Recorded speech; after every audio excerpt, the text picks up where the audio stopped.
This is The Public Square, a sobering program today as we air our long-form interview with an eyewitness who was just feet away from Donald Trump when the assassination attempt took place. Dave Zanotti from studio and Rob Walgate from the road conducted the interview as soon as they could after the events of that day. So we're aware that more information than we had at the time will be coming out over the next many days and weeks and months, and perhaps already has. Here's Dave. So the only subject that has been dominating news and radio is obviously what happened on a Saturday afternoon in Butler, Pennsylvania. Ironically, we've got a lot of friends in Butler, Pennsylvania, and we've been there many times. Rob Walgate, you've got a lot of friends in that region of the country as well, and you've been around there a lot of times. And in a few minutes, we're going to meet one of them who also happens to have been one of the people who was at the Trump rally when the assassination attempt occurred. And I think that this is going to be a different kind of conversation. Now, I want to put a disclaimer out on what we're about to do here. This is not an attempt to glom on to the story, to kind of to jump up on the wagon and get somebody to notice you. This is one of these unusual experiences when somebody that Rob knows and is known for a lifetime, who also happens to be career law enforcement, was not just sitting at the rally, he was sitting center stage a few feet from the president. And if you replay the tape, we can show you who he is. The whole world's seen him about 100,000 times since this all happened. So, Rob, tell us about your friend. David Mosura, the Mosura family, great Western Pennsylvania family. I've known him my whole life. We went to church together at Boyce Church in East Liverpool, Ohio. And David and his brother are both in law enforcement. David's a Boyce Church guy. Yeah, the Mosura family's Boyce. I tell you what, those people go to the top of my list always because I've been to Boyce Church a bunch of times. And this is some wonderful, wonderful people. So we vacationed with their family years ago when everyone was younger, spent a lot of time with them.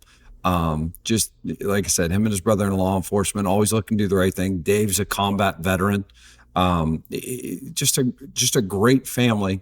When you think about service members or people in law enforcement that are always looking out for others, I think that's the first thing I think about when I think about the Mosura men.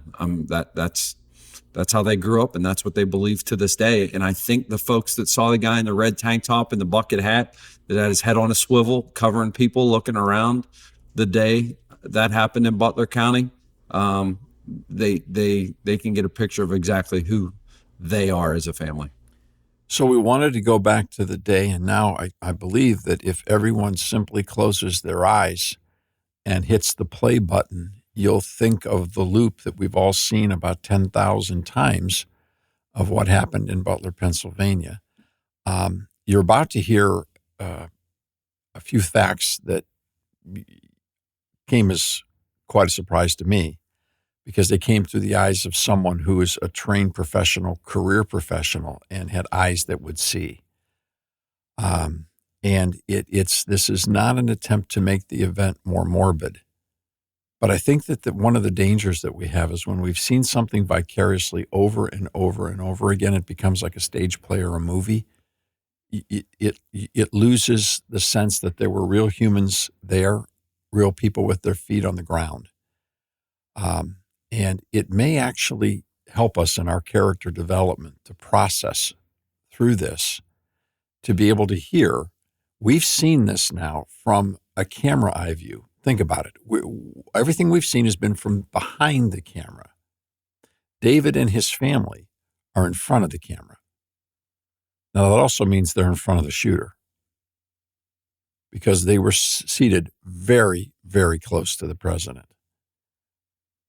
And I think that what we want to do is we want to just roll this interview, give people an opportunity to hear the pieces and parts. It'll take a couple of days if you're listening on our daily program.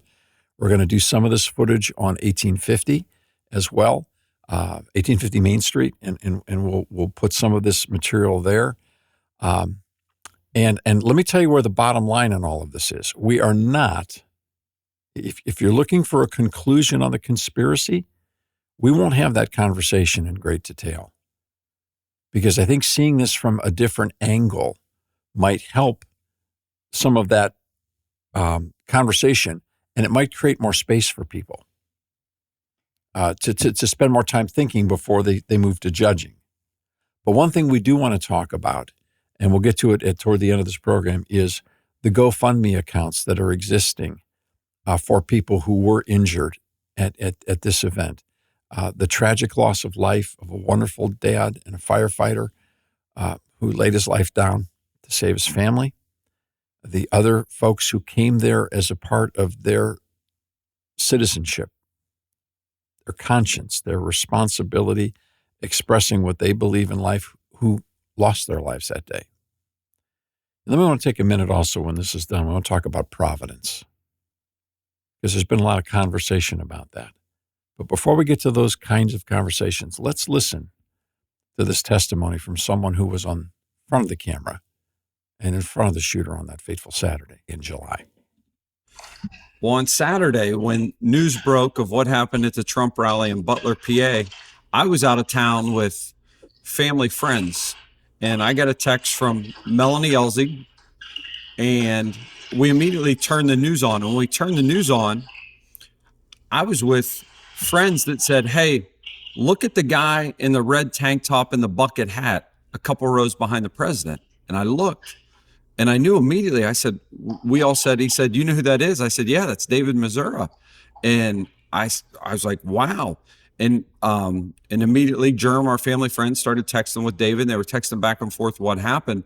But David had a front row seat to everything that took place in Butler, PA that day. And I've known David and his family for a long time. David's in law enforcement, his brother's in law enforcement, amazing family that I grew up going to church with. So we've invited David to join us today to give us that firsthand experience of what he witnessed, what he saw, what he was a part of on Saturday at the Donald Trump rally in Butler, PA. David, thanks for joining us. Glad to be here. David, if you're comfortable with this, could you give us a background as far as your actual law enforcement background? It's kind of looks to me like today, as we're talking to you, you're about 2 steps from being on duty right now.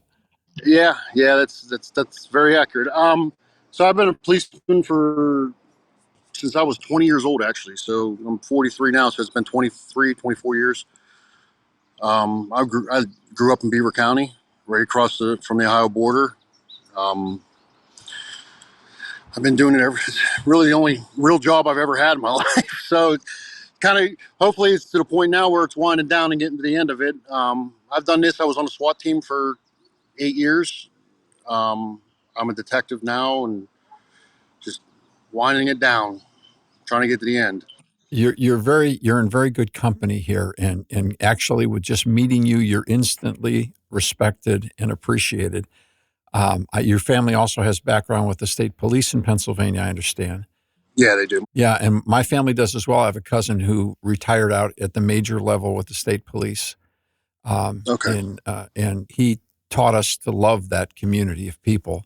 And for over the years. And so we've got a great affinity. And of course, Rob's across the river. My family was originally from New Kensington. We have many, many dear friends in Butler, Pennsylvania.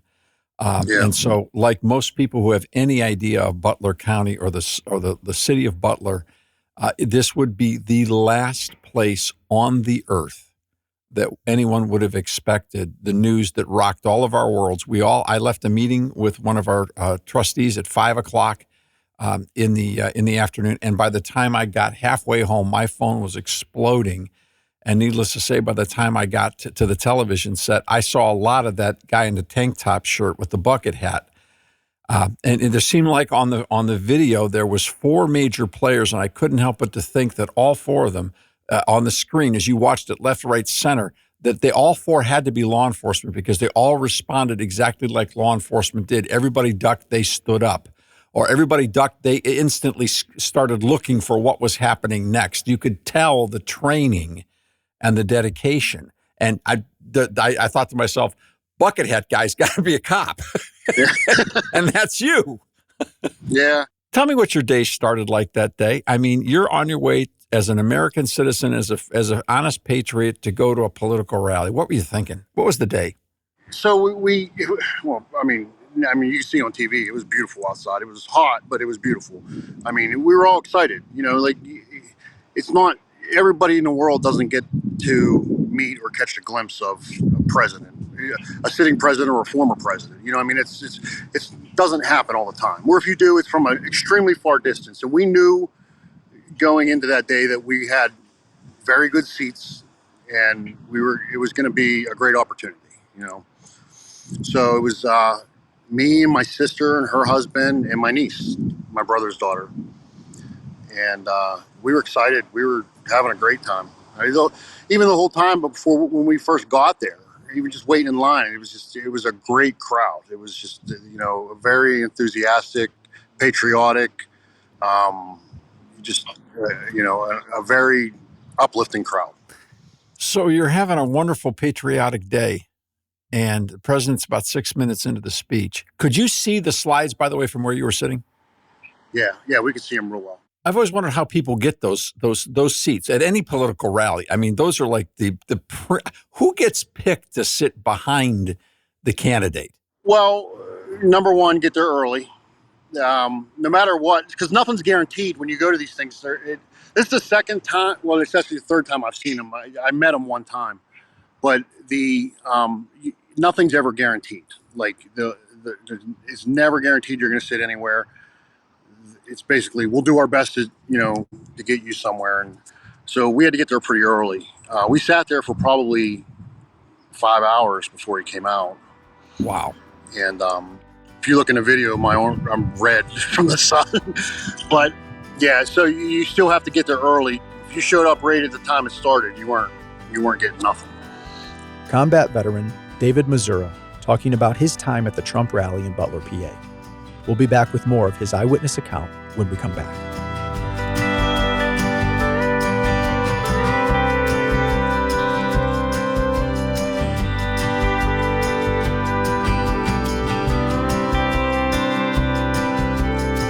We will be right back for more on the Public Square.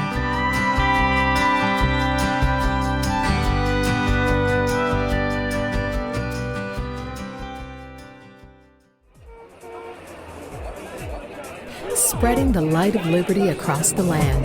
Now back to the Public Square.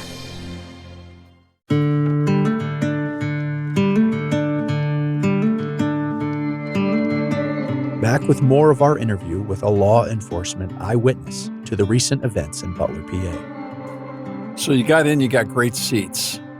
Yeah. Yep. And the president's doing his speech. And, we've all seen a tape, but it's impossible from the tape to see your side of the camera. What did you experience?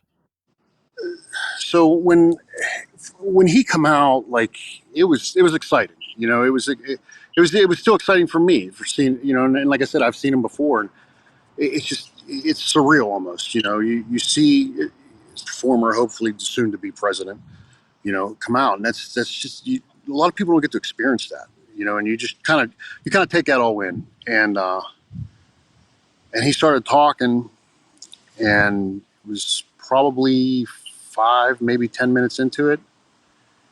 And that's when the first shot rang out. Now you're talking with a bunch of people that have heard guns. All right. And yeah, we've got an NRA trainer here with us. We've got people here that have got their concealed carries. I mean, we're not unfamiliar with the sound of guns. And so you obviously have spent your whole career around weaponry. So we've heard lots of, forgive me, I don't want to be sound condescending, but lots of other civilians like us who said, gee, we thought it was fireworks. My guess is you didn't have any question that it was a shot. No, I knew right. I knew right away. In fact, I thought the way that it sounded, and I don't know if anything's been released or not yet, but I thought that it was suppressed, meaning it had a silencer on it, for a lack of a better word, a silencer, but a suppressed round, rifle round. I heard the crack, and if you've ever heard a suppressed rifle, it makes a very distinct. It makes more of a crack than it does a bang. Mm-hmm. But I could be wrong about that. It just sounded like it, and you heard the first one, the first, and then and then there was a volley of rounds after that. There was probably another 5 or 6 rounds in repeated fire after that. But the first round, now you got to remember, as I'm explaining this was all, it seemed like it's all happened in a matter of 2 or 3 seconds. You know what I mean? Yeah. So the first, it was crazy. The first round went off, and where I was sitting, I was so close. I actually seen the hair on his hat flip up, under his hat flip up. And there was I've been describing it as a misty debris. There was a misty debris that flew off of his head. And looking back on it, and that it was probably tissue or maybe some hair from him getting hit. So you think it was the first shot that hit him? So anything I say, it's not guaranteed. I'm just saying my opinion, what I think. I think it was the first shot that hit him. Number one, your first shot's most of the time going to be your most accurate shot. And if you watch the video, it appears that the second shot is, as the second shot rings out, he's putting his hand up already to touch his ear. By the time the sound travels, the bullet naturally travels faster than sound, but the timing would be off of that. If he's already feeling something to where he's raising his hand, that sound's already gone off. It leads me to think that he was hit on the first one and didn't feel it until the second one, which that's very common. That's not, especially if it's just something like the tip of your ear. It might take you a second to realize or to feel some kind of pain or a stinging sensation or something to, have to notice that happens. It's very common.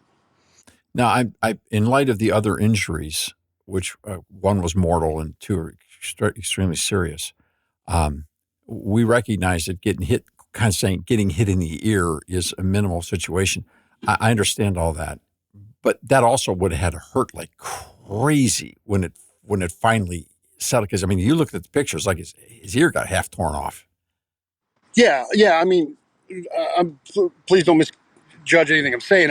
I'm sure it hurt. I'm saying what I'm implying is that a lot of time it's documented that a lot of times people were shot, they don't know they're shot for the first few seconds. Takes a while. Yeah. And like I said, which bullet hit him, that is just my opinion. That's not. Sure. I understand. No, at this stage, it's going to be, there'll be months of analysis and science and applications. But what it does seem apparent, and Jeff Sanders has joined us. Dr. Sanders and I were literally on the phone breaking down the video while it was going on. And again, we're armchair amateurs compared to you guys in law enforcement and the others that are going to weigh in on this with substantive expertise. But just looking at the body count, so to speak, it appears that 3 shots from that roof hit humans. I ended up finding out after the fact that there was multiple other people that were hit. By the time the second shot went off, the Secret Service was already running up on the stage. And wow. Because if you watch the video, as soon as Trump grabs his ear, he ducks down. Right. And they're I don't know if they really show, but they're already moving towards the stage. They're already making their move on. Mm-hmm. The other people that got hit, I seen up in the bleachers. If you're in my position looking out to the crowd to the left, there was a group of people that were motioning for help. And I knew that somebody was shot. I knew that somebody was hit. Because when I first heard the shot, I knew it came from my right. And got it. That makes sense. I knew where it was coming from. Mm-hmm. And it would only make sense that there was multiple shots and there's somebody in the stands over there. It would only make sense that the bullet would travel that way, and that's, that somebody would likely get hit. As many times as we've seen the footage, Dave, I can't see where the other people are that got hit. But I hear that they don't show the bleachers. So the bleachers that I was in was directly behind him. Nobody in our bleachers got hit. There was a set of bleachers to my right and a set of bleachers to my left, and they were angled, if that makes sense. They were like Yes. kind of like a semicircle. There was like a moon shape of bleachers there. And if you were there and you seen where the building was, or where I heard the shots come from, it would totally make sense that somebody over there would get hit. I'm surprised. I'll be honest with you. I'm surprised more people over there didn't get hit. Yeah, that comes to the question of how many rounds actually the shooter was able to execute. We don't know that. I've heard reports that there were many more. People have tried to judge between the sound of the shots going back and forth. I mean, this is a little bit like Dealey Plaza right now. We're going to be at this for a long time. Yeah, you can't do that. Like, people, they got to understand, and I'm sure your NRA guy can say, when you have bleachers like that are in a bowl, and you have buildings, there's going to be echo. There's going to be, like I said, I naturally first assumed that it was a suppressed rifle round. But going back and listening to the tape, going back and watching, the video again, it didn't so much sound like a suppressed rifle round the second time listening to it. The final shot was a suppressed rifle round.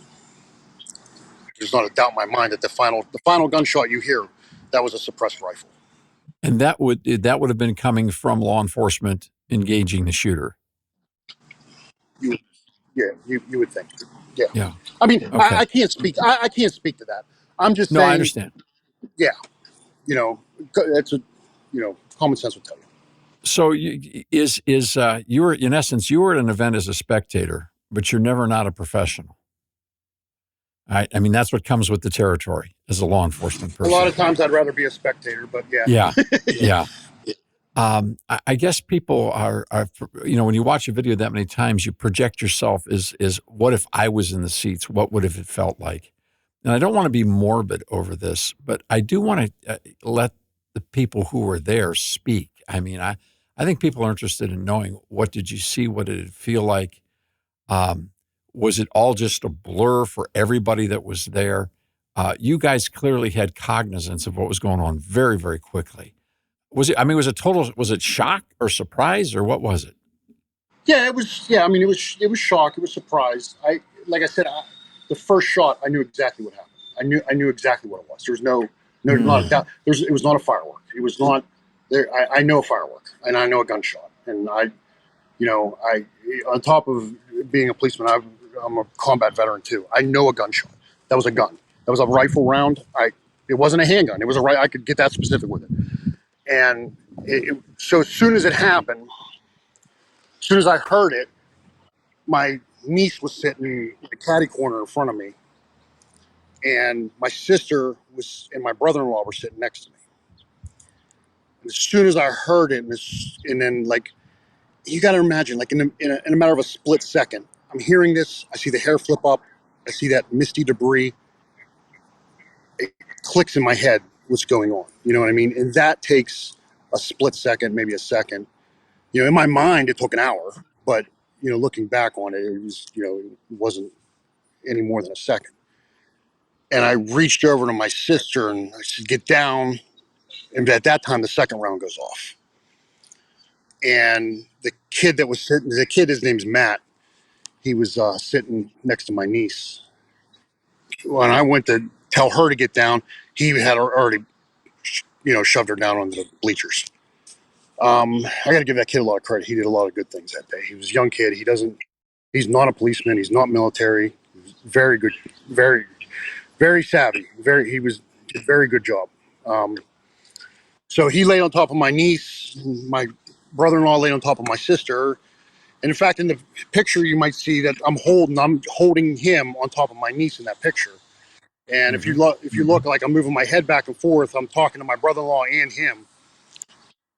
And at one point, I looked up to see what was going on stage, and I could see that they had Trump on the ground. And I was looking to see what was going on there because, like, you're curious, you know what I mean? You want to know what's going on. And at the same time, I'm also looking around like, where's this guy at? You know what I mean? I know, and at this time, there's already, the volley of rounds have already been fired, and, and I'm looking around and I could see Trump's feet. That's all you could see. They had everything else covered up. He was missing his shoe, and his feet weren't moving. And I thought, man, he did this like right in front of us. Going into a break, but we'll be back with more of our conversation with Detective David Mosura.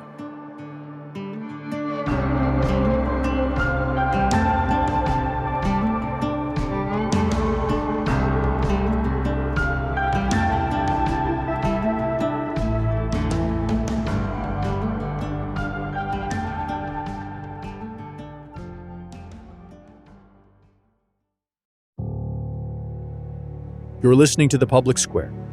We're back with more of our conversation with Detective David Mosura, a combat veteran who was in the bleachers behind Donald Trump in Butler, PA. I can't tell you how many times I've seen people get shot. I can't tell you how many bodies I've seen. This was different. This was the former president. This stuff doesn't happen. You know what I mean? Like, this doesn't happen. It was weird. It was even today. It still hasn't fully hit me. You know what happened. And like I said, this stuff doesn't. I've seen this stuff countless times before. It doesn't really. You become callous to it after so long. This was different though. This was weird. And so when I seen that, the bleachers that were off to my left, I looked up at that, and I could see the people they were motioning. They were trying to get attention to get help up in the bleachers, and and I could see some. It was obvious that somebody was shot up there. And I was at one point I remember yelling down, "Hey, somebody up there shot." They weren't here. And nobody could have heard me. I don't even know why I tried to yell it. And I could see everybody was focused on Trump, which that makes perfectly good sense. So I remembered when we walked in, there was an open walkway that led right to those bleachers, and I thought, well, if I can get to those bleachers, maybe I can help him. So I grabbed the kid that was on top of him. I told my brother-in-law, I said, "You guys stay right here, just stay on top of my sister." And I grabbed the kid. I didn't even really know the kid. I just met him that night, and I grabbed him and I says, "You stay here. Don't let her up. You just stay on top of her. I'll be back." And then I started running down through the bleachers. And I don't think any of that ever got on any news channel or whatever. But at that time, they had already rushed Trump off. And but I couldn't even get over to it because they had the whole thing blocked off. I couldn't even get over to the stands. I mean, I told one of the Secret Service guys, there's somebody up there that shot. They were holding press corps down on the ground and stuff because at that time, I don't think that they were fully aware that the shooter had been killed at that time. Mm-hmm. So they wanted to keep everybody down on the ground. And I even asked them, I'm like, "Hey, let me go help them. They need help. Somebody needs help up there." And they wouldn't. They wouldn't. I mean, it would have been foolish to jump the barrier. You know what I mean? It just Sure. Yeah. That would. More people making bad decisions ain't going to result in a good decision. Right. So another question I think, Dave, people have is and again, you may have not been in a position to see this, but we certainly have only got the same loop reel over and over and over again. We haven't seen any footage of the medical care that then would have gone to the three people. Was there a triage moment there where everything stopped and medical care got in once Trump was gone? Yeah, so they did. They had guys come in from the other side and they got them out. I remember up where I was pointing because I didn't know at first there was somebody to my right that was shot. I didn't know. I think that ended up, the one to my right ended up being the fatality. Wow. And the one to my left was not, and I thought that it was because it looked like the way they carried that person out. In my mind, I'm like, that person's gone. Mm-hmm. And but yeah, they did. By the time I got down there and I was telling the Secret Service guy, hey, it ended up within seconds after that, they come around the corner and got him out of there. But and as far as like a triage area, 100% they would have had a triage. I'm just from past experiences and working these or being around these things and stuff. 100% they would have had a triage area set up there. They had helicopter. They were landing air medical within minutes of us of us leaving. So No they must have kidding. already had them on, they probably already had them on standby for Secret Service. Now, did they So dismiss this crowd quickly? I mean, there's a lot of people. How did yeah, everybody have to yeah, move? yeah. So the first they dismissed the crowd to the bleachers to my right first, then the bleachers to my left, because those were where the bodies were. Because you got to remember, those are crime scenes now. Those Yeah. are, they have to preserve all that evidence. So it's not about just letting people going home. It's about preserving evidence. So they got those people out of there, and now meanwhile, out in the crowd, there's still 15,000 people. And they're still, but they got us out of there first, and then everybody else just kind of cleared out. Well, I'm guessing that people would like to hear the second part of that, looking at what might have been a lifeless president on the ground. He got up. What did that look like? It was surreal. It was, like you said at the beginning of it, this is Butler. Who expected this? Yeah. What are the odds that this happens at all? What are the odds it happens in Butler, Pennsylvania? What are the odds that it happens that I'm standing right there? Especially when everybody prior to this, everybody was happy. Everybody was laughing and enjoying everything he was saying and just enjoying the atmosphere, And it was just, nobody expected it. But like I said, when they had him on the ground and I could just see his feet, I honestly thought to myself, they killed him. He's dead. And at that point, I looked up and I was still looking around for who was shooting. And that's when I seen the person in the bleachers that was hit. So when I'm making my way down, at that point, I'm like, all right, I made the decision. I'm going to make my way down to these bleachers and try to get to that person. At some point, they stood him up. And I remember hearing it. I'd never seen it. I never seen them stand him up until I heard the crowd. When I heard the crowd roar when he stood up, I looked up and seen him standing there for a split second. And then I continued, trying to get down towards the bleachers. Down towards the Wow. bleacher to my left where that person was hit. But because I honestly thought that he was dead. I mean, not to be morbid, I just did. His legs weren't moving. I remembered seeing his hair flip up and his, like I said, I remember seeing all that. And I thought that must, that must have been a fatal shot or something. Or one of the rapid fire shots got through. But when he stood up and the crowd went crazy, and it was a good. I mean, naturally, it's a great thing that he's okay. But still at the same time in my head, I'm thinking, yeah, but there's still people that are shot. Like, let's not celebrate. We need to. There's still people that are injured, and I don't know. Maybe that's just instilled in me over the years that I kind of have that mindset. But it was just the whole thing was just surreal. It was crazy. David, you've seen a lot. I know that I've had many conversations with a cousin of mine who again spent a career with the state police in Pennsylvania. Guys kind of retire as early as they can when they've seen a lot, because I think we really underestimate the devastation of watching all the carnage that people in law enforcement see these days, and it's not like television. It's a very different world. In spite of all that you've seen, obviously this one is going to make an impact on your life for a long time. Oh, I'll never forget this. I mean, my niece is 18 years old. I should probably know this better, but she's 18 years old. And when we were on a car ride home, and I even told my sister, I says, you don't realize it right now, what happened today. I says, but tonight or tomorrow, you'll be laying in bed and you'll just be sitting there thinking, and it's going to click in your head. And it might bother you, but eventually you're going to realize the magnitude of what happened today. And my niece asked me, she says, when's the last time anything like this happened? I said, I think Ronald Reagan in 1980. This doesn't happen. This isn't, you know what I mean? Like, it just doesn't, it's not, I never, ever, ever, ever dreamed or had the nightmare that this would have ever happened directly in front of me. Never. Well, I can tell you on behalf of a listening country,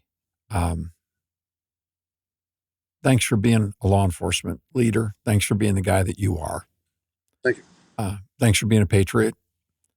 And if you don't mind, I can assure you that a lot of people who are hearing this conversation are going to take a minute and say a prayer for you and for your family and for every person that was an eyewitness there, because we haven't really had time to reflect on the fact that the people who witnessed this, every one of their lives was traumatized. Yeah. I mean, this is grade 1 trauma. This isn't just, oh, gee, I witnessed history, or gee, somebody caught a pass in the end zone off the side of their helmet and won the Super Bowl. This is a very different moment of history.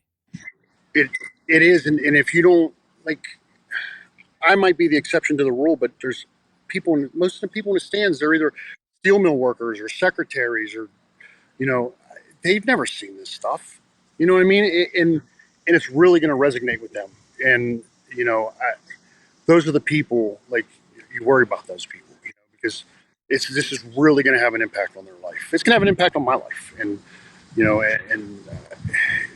I just, you know, and another thing is there's a lot of stuff floating around out there. I stopped looking at social media. I stopped watching the news on. Mm-hmm. I never watched CNN, but like I stopped watching all national news. There's nothing but clickbait. There's nothing but conspiracy theorists. There's nothing but, you know, just people trying to draw attention and judging the tactics or the, you know, the decisions that either the Secret Service made or federal agents or state or local law enforcement. This is not the time for that. This is not the time for that. And you don't, and it's a lot of times it's people that they just don't know what they're talking about. You're darn right. That stuff is going to cause problems, and they need to stop it, because you know there's things that happen that doesn't make sense to the normal person, and it's very frustrating that I can't go on every news channel and just say, no, this is why that happened. You know what I mean? Sure. But it's creating it's creating a bad environment. It's creating, you know, a bad culture. And that stuff's not good. People they need to let this just be investigated, let everything come out, and stop thinking everything's a conspiracy. Stop thinking there's a coup behind everything. There's not. Combat veteran and detective David Mosura on witnessing the assassination attempt of Donald Trump. We'll be back with more.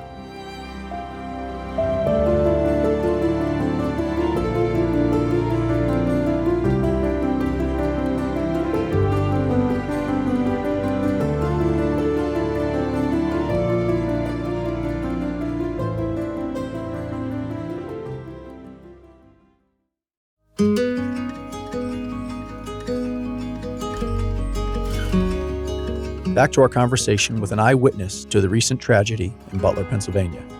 Dr. Jeff Sanders now joins David Zanotti in the American Mission Center studios, with Rob Walgate joining by phone. Here's Dave. Well, we're watching this pretty close, officer. We're watching this, sir, very closely, and I can concur with you. I've been listening to all the stuff you're not. I've been watching all the stuff. As the facts keep coming out, the pattern of normalcy starts to emerge. And when you put yourself in real time, for those of us that have been to Butler, we know what that land looks like. We know those of us that have been in major events, you put the pieces together and the conspiracies just start to disappear. You know, there's questions, of course, everyone's going to go, the obvious reason about how could somebody get on a roof? Look, they climbed up. That's how they got there.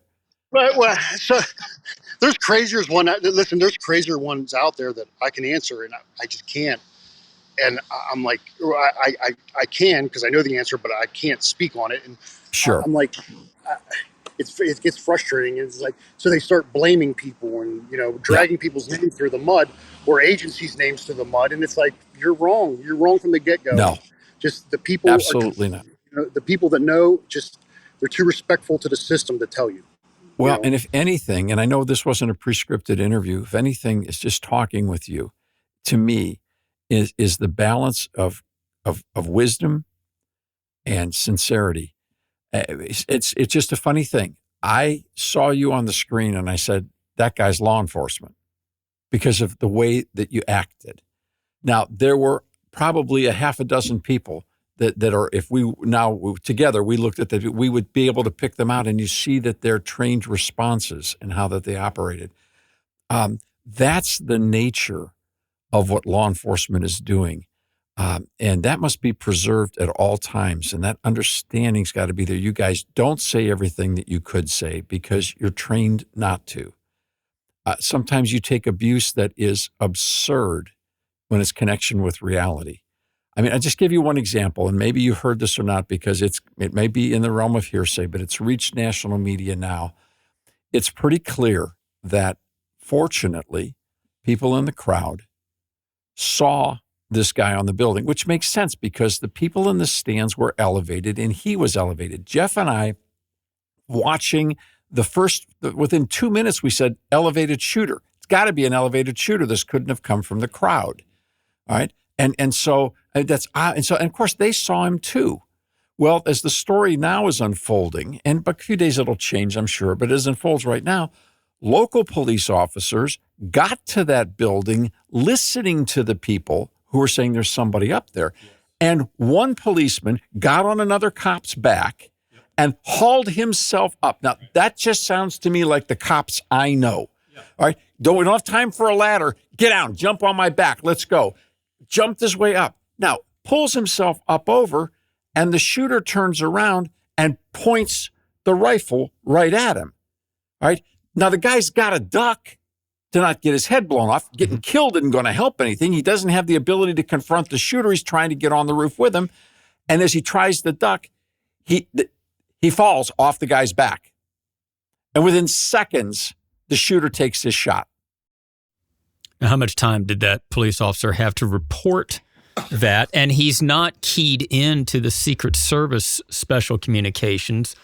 No, but I just want to touch on what he just said right there. That's very, very, very good point. Look, our radio, every law enforcement agency in the country doesn't share the same radio channel. That's right. You know what I mean? For that police, and I'm just speculating that this may have been an issue, I don't know, that for that police officer to radio to somebody would have taken enough time for that to happen, for him to start shooting. Because he would have to radio to his dispatcher might have to radio to another dispatcher that would radio to the Secret Service dispatcher, that would then radio to the Secret Service, that would then drag Donald Trump off the stage. In a perfect world, it's 1 minute, and the shots rang out within seconds. We don't live in a perfect world. That's right. And I just want to conclude that thought by saying Monday morning quarterbacking is always a stupid idea. Yeah, especially for people that aren't professionals. And if you're not in the Secret Service or in any form of law enforcement, you don't know these people, it's best just be quiet and let them do their job and talk and find out what happened. How's your family? I mean, you were there with family and their experience. How are they doing? They're good. My dad, so when I went down to try to get to the other bleachers, it clicked in my head, shoot, my dad's at home watching this on TV. And my sister's kids are sitting there with him on the couch watching it. Mm. And I tried calling my dad to tell him that we're okay. Shut the TV off. Don't let the kids watch TV. When we get home, we'll explain to them what happened. They don't need to see it prior to us getting home. They don't need to hear the news media saying that people are shot in the crowd. You know what I mean? Like, they're little kids. Sure. They don't. Cell phones wouldn't work. I mean, nothing. I couldn't get a phone call out. I could not get a phone call out. Not until. So, well, I think at that point I showed my phone in my pocket and just forgot about my phone until we got out of there, and I pulled my phone out, and everyone was telling me about the bucket head on TV. But and then I was able to get a hold of my dad. But yeah, but they're good. They're good. My dad was alive when Kennedy was killed, and he likes to poke his nose into all these theories and stuff. And so this one he's asking a million questions about, and just it's just a topic of discussion for us all right now. Rob, thank you for letting us meet your friend. Thank you, David. Absolutely. I hope I shed some insight on things and, maybe cleared some stuff up. Well, you sound like one of Rob's friends, a very real guy who lives a life for family and service and faith, and you did it all in that day. And thank you. Rob's got one of the greatest families I've ever met. Yeah, I concur with that.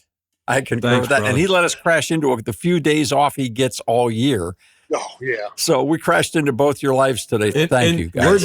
We're down here. We're down here then telling stories, reliving times with the Mosura family and traveling to Beaver County swimming pool or beach trips or things at Boys Church. We've spent a lot of time together through the years. So a lot of smiles reliving those memories down here. Yeah, for sure. For sure. Well, thank you, my friend. Be safe. Absolutely. Thank you, sir. And we wish you God's blessing on your day. Thank you. Thank you. Thank you very much. Detective David Mosura. We'll be back after this break with one more segment of debrief from our team. If your station has to cut away now, hear the rest on the Public Square app. Look for the lamppost.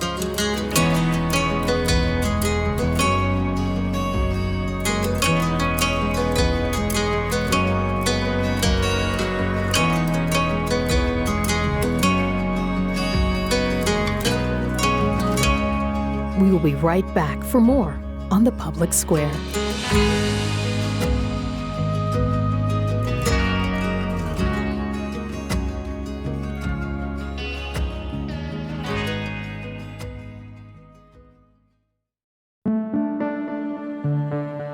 Final few minutes together today on the Public Square, talking about the recent tragic events in Butler, Pennsylvania.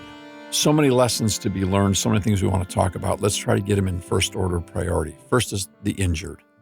There are GoFundMe accounts that have been established and have been credentialed for each of the people that are involved. It's as simple as just looking for them.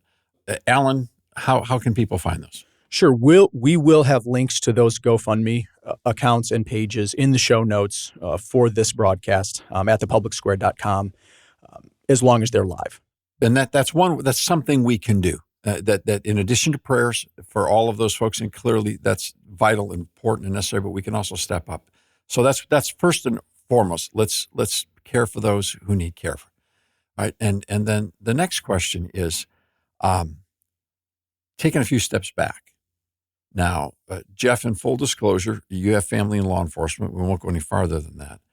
But you've also, they're sufficiently placed in law enforcement that you would have heard lots of chatter and crosstalk in regards to what's been going on in media versus what needs to be discussed in regards to fairness, policy, et cetera. So I know you're concerned. We've talked a little bit briefly. Yeah. You're concerned that people are rushing to judgment and probably absolutely making some false conclusions. Yeah. Like I said earlier, Monday morning quarterbacking is terrible. And some of the stuff I've watched, like even last night, I was looking at some clickbait of people criticizing the female Secret Service special agents. Like they're not tall enough or they didn't know what they were doing or any of this sort of nonsense. First of all, they were not part of the personal protection detail of President Trump. They were further out. They're not there surrounding President Trump 1 foot away. They're not the diamond group. They're not the ones they're not the inner assigned. circle. Right. And I can tell you with 100% assurance that they are very well trained to do what they're supposed to do. And you see one of the female Secret Service agents jump up there to assist the personal detail. Good for her. Right. She was putting her life on the line. Right. She was doing more than what they were expecting of her. Right. So God bless her. And everybody else who wants to criticize them, please just be quiet. For a while. Let's let more facts come out. Please do not jump to conspiracy theories or prophecies or any of this other stuff that I've been hearing lately. So, but one look, let's also have the humility to admit our own ignorance. Right. People are immediately assuming that Donald Trump today would have the same Secret Service protection as Donald Trump as president of the United States. That is absolutely not true. No former president does. Right. And pleading for more protection, which is appropriate and certainly timely, and that's going to be a conversation Congress is going to be having at great detail, is one thing. But moving the federal bureaucracy to the levels of change in protection, we can talk about the coverage all we want, but to get it, somebody's got to pay for it. Now, I know we're going to pay for it, but guess what? Like if you go to your company and say, I need 5 more people on the line with me and I need them tomorrow, the company's going to say, great, we got to hire them. We got to bring them through HR. Yeah. We got to do, and that's just in your little company or my little company. Do you know how long it takes to train a Secret Service special agent? About 8 months. Okay. And do you know how long it takes to get additional appropriation money through budgets? Yeah. Okay. Now, hindsight's brilliant. We're all brilliant in hindsight. So, okay, there are cracks in the system, and those cracks are clearly dangerous. No amount of criticism is going to change what happened. Right.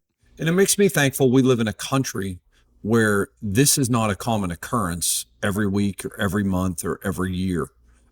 This is something that for a lot of folks is once in a lifetime, twice in a lifetime. It doesn't happen every day. And I'm thankful for that. Well, and I know that there's an incredible amount of sentiment and emotion around this, and there's going to be, a smart person would duck right now and let all the waves of emotion just go out, and it's understandable. It's understandable, and not try to navigate all that emotion. But I think that it is obligatory as people of faith that we care for our words. I've heard a lot of people in official capacity across all different perspectives saying, God saved Donald Trump's life, and providence steered that bullet, or it was God's providence that steered his head or blew the wind or whatever that might be. Now, that may be totally true. I mean, we're all familiar with the story of George Washington's military coat. Mm-hmm. And the fact that there was one point in a battle in which there were 8 holes in that jacket, and Washington got off that horse alive. And I'm very familiar with Pope John Paul's statement at his assassination assassination attempt in 1981, where he said, one hand pulled the trigger, but another steered the bullet. But when Ronald Reagan was shot, Thomas Delahanty was shot, the Washington, D.C. police officer, and also press secretary Jim Brady was shot and debilitated for the rest of his life. And so if I believe in providence. Absolutely, I do. But there's two sides of providence. It doesn't mean that everybody gets away scot-free, because if George Washington, if 8 .69 caliber bullets missed George Washington, that means they hit somebody else. And that's exactly the experience that we have here. So the same loving, caring, all-knowing providence that spared one life was fully aware that the 3 bullets that were shot were going to hit someone. And they did. One person's dead. One clear hero whose family has already said he'd do it again. Mm-hmm. And 2 other people who were exhibiting, practicing their rights of citizenship and their sense of responsibility in attending that rally and doing what they believed was their patriotic duty. And it cost them their lives. Now, those are the heroes and the brave people who did everything they could to put their lives at risk, either to protect them, save them, or try to bring them help.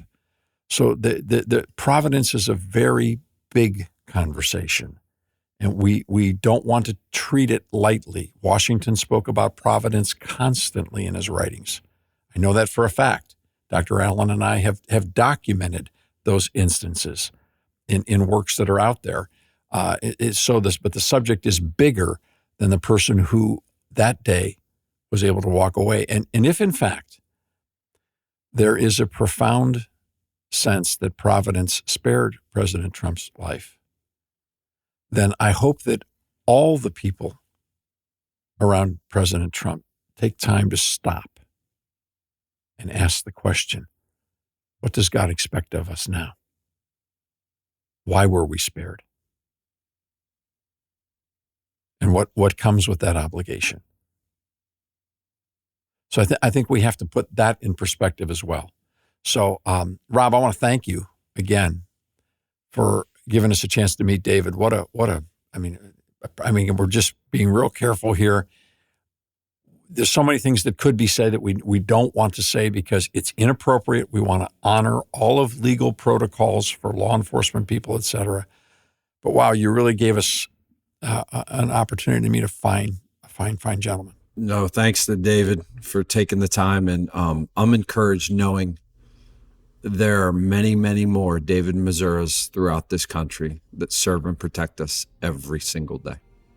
Let's remember to pray for them today. Pray for everyone that's involved in the situation, and pray for our country. And I'd put one last point on this. And we'll talk more about this in the days that come. At this stage in the game, we've got sort of a blank slate on the person that actually pulled the trigger. And everyone wants to fill in the reason why. We'll endlessly ask why. Something that no one is talking about is the action that we actually saw there might actually be the result of a life of meaninglessness. How are we addressing that question in civil society? Thank you for joining us for this sobering conversation today. And thanks again to David Mosura for taking time to talk with us. We'll see you next time on The Public Square.